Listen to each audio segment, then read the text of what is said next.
Бев популарна со песната Бомбонче. Бомбонче, бомбонче.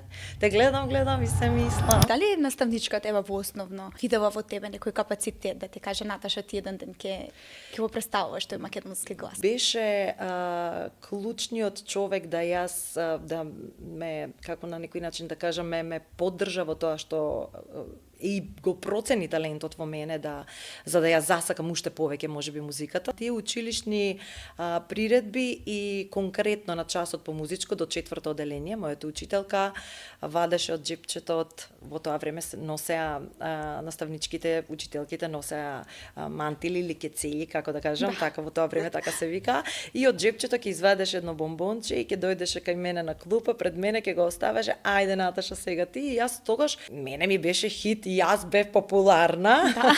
Ќе кажам во наводници, меѓутоа да, бев популарна со песната Бомбонче од еден наш македонски фестивал за детски песнички и е така Бомбонче, бомбонче. Те гледам и се мислам.